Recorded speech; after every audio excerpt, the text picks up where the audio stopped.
Добро вечер. Јанко, избори, ја мислам само под еден услов, ако падне заразата до највеќе 2%. Сега е 10%. Значи, проста математика.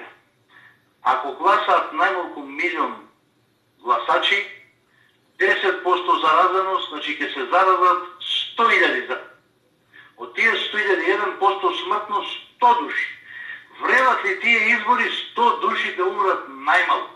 Па како ти рече овој гледачот? Па како што идеш у маркет, така и на избори. Морало да се гласа. Гледачот си кажа своje мислење.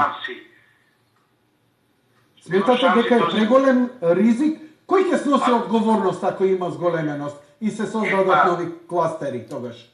Нека подпишат сега пред телевизија и сите партии, доколку после изборите, после 10 дена, се зголеми процентот на заразеност, дека они ќе сносат одговорност и кривично ќе одговарат. И нема проблем ќе да гласат.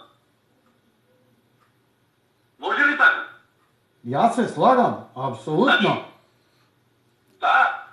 Сите председатели на партии да подпишат договор дека се сложуваат после изборите, после 7-10 дена, ако се зголеми процентот на заразени и починати, дека тие ќе одговарат кривично и ќе бидат осудени како затвор. И нема проблем, ние ќе гласаме.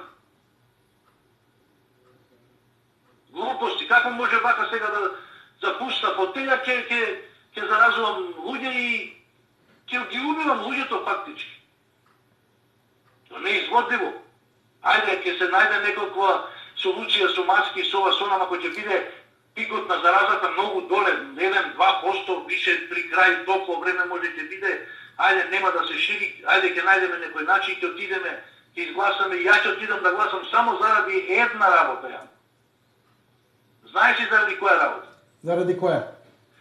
Да не се запише во Гинесовата книга на рекорди за една работа. Дека на Балканот и може во Европа и во свет ќе има премиер албанец во 4 држави.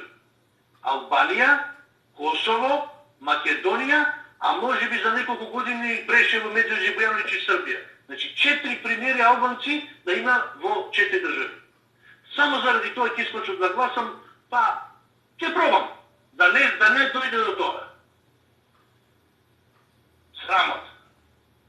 Поздрав, пријатно, немаш да здорам, ремотираш.